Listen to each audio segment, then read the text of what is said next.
So with that, I'd love to jump in and pick your brain a little bit more, John, and Nehul, thanks again for joining us. So the first first topic I'd like to drill down onto is around the partner ecosystem itself and the partner types that vendors need to consider, as part of their go-to-market strategy for SaaS offers. So, most vendors don't have a greenfield site. They will have existing products and they'll be transitioning to SaaS for all kinds of good reasons like valuations, etc. But Nehul, if I could start with yourself. So, what are the partner types that you kind of, most commonly see being leveraged by vendors in this new world? If you could share maybe some insights on that, please. Sure. First and foremost, good morning, good afternoon, and good evening to the audience, right? Wherever you are. Thank you for joining us. Thank you, John, Kenneth, Brenda, and the Channel Mechanics team for having me once again on what I really believe is a great topic to talk around on, right? Kenneth, to answer your query, right? I mean, SaaS is kind of like a ocean, right? You've got different types of solution offerings. You could have fast-moving consumerized offerings such as CRM, collaboration tools, or you could have enterprise, very specific use case-driven products like banking software or even cybersecurity solutions and stuff like that. So you've got a huge plethora of offering which are now coming up from a SaaS standpoint. And each one has a very different approach point within the customer's organization. So if I had to even take or allude to what John was talking about in the previous slide in terms of the types of buyers that have entered, right? When you look at a SaaS offering, each one of them could be an influencer for a SaaS deal or could be a buyer in their own rights. You could be selling a legal software to the legal team, marketing software, the marketing team, channel software to the channel team, right? Each one and they don't need at times the IT to step in to make that decision, the buying decision. So which means the partner landscape also needs to change, right? In the way it is to be done, because when we're doing on-prem, a large chunk of decision-making power was with the IT organization within the customer side. Today, you're seeing shadow IT come up, where these business decisions are being taken by the business users and not the IT alone. So which is where you look at, depending on the type of solution, you look at referral partners who just introduced you to the customer way, right? We talk about consulting partners who build domain knowledge, who've built practices around certain solution areas or certain domain practices, whether it's BFSI, manufacturing, right, BPOs, KPOs, and they are the ones who help drive some of these sales. We talk about service providers. Telcos are creating cloud marketplaces. They're offering cloud SaaS solutions to their customers and subscribers. You've got overall marketplaces, right? And I can see one of the examples being given out here, which is Ingram Micro Cloud Marketplace, but then there are quite a few others which are there. And each one of them could be relevant based on the solution that we're trying to sell. So it's not just that we choose one or two. The earlier way we would have a two-tier, single tier. We just have one type of partner who could get us into the customer base. Today, the landscape has changed, and influencers again are a new breed of customers or players that are entering, where they just influence, or it's based on their recommendations or what they're talking about in the market. The others want to go and invest into that same SaaS offering. So I think there's the whole landscape has changed, and that needs a partner program from a SaaS pro, dependent on the type of offering that they have, would need to consider one or all of these players, and it cannot just be we'll just take one or two and that's it, right? That would be my Okay, so no, that's great. No, yeah, really good insight. So John, anything you wanted to add to that? Yeah, just add 2 points, Kenneth. Agree with exactly what Nehul has said. The one thing that's very clear, and this is only a subset of the partner types that are operating in the particularly SaaS world, is that we've now added the complexity of choice dilemma to vendors. So vendors now have got this complexity to decide which partner types are the best fit for their particular offering and go to market. And they may use different partners in different industry sectors, as well as different partners to reach different geographies. So we often talk about the complexity of choice that the buyers have, and it's increasing every day because there's multiple solutions for every business problem you want to solve. But there's definitely this increasing complexity around partner choice. And that, as we see downstream, will significantly influence your partner programs and how then you streamline those as well. The second comment that I would say is, and this is coming from my background of working with service providers like telcos, as well as the global system integrators.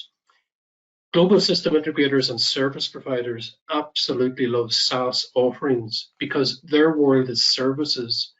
They really struggled and find it difficult to sell products, and for a couple of reasons. One is product is not really aligned with their business model. So if you think about a product, it's typically product sell, buy once, and maybe deploy it for 5 years, and you get a particular margin.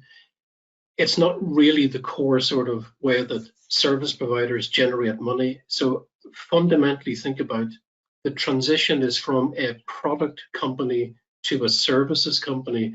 And when you keep that transition in mind, it is much easier to have conversations with service providers or service mindset partnerships in a SaaS world than it has traditionally been if you're a pure product type play company. So think about very carefully, the big transition is from a product play to a service play, and they're very different business models. If I may add a point out here, Kenneth, right, and I was looking at the kind of different players we're showing on the slide, right, and there's something that I tell a lot of my clients, right, especially when they're providing SaaS offering. All these players, the channel partners that they're working with to look at to resell or position their solutions could be customers themselves. That's one of the biggest gap areas I've seen, right, where the SaaS vendors do not sell to their partners itself, and they are one of the biggest consumers, right, whether they're looking for collaboration tools, marketing tools, HR solutions, whichever way.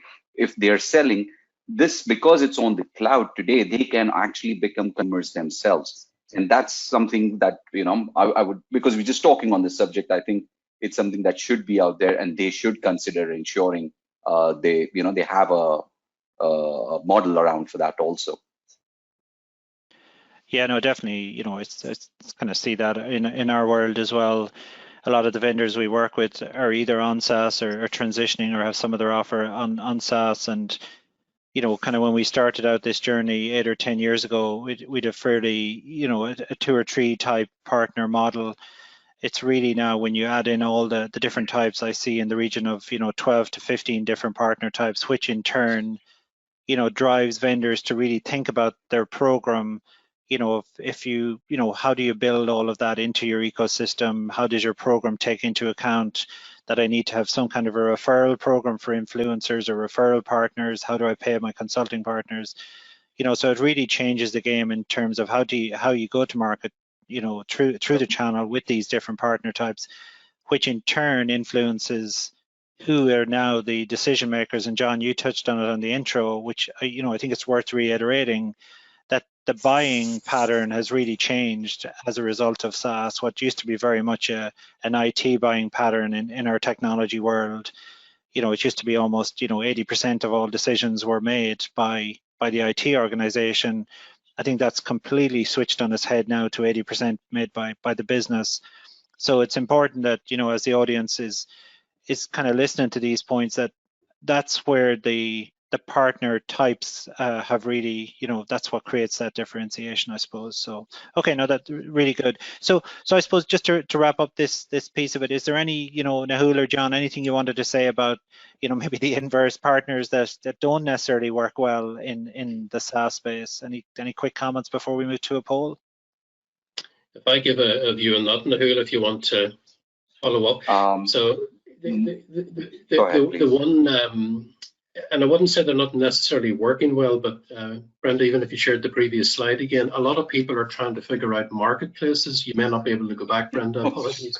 So marketplaces are very new, and they really have come from the consumer world. You know, we're used to, you know, downloading apps on our phone and devices.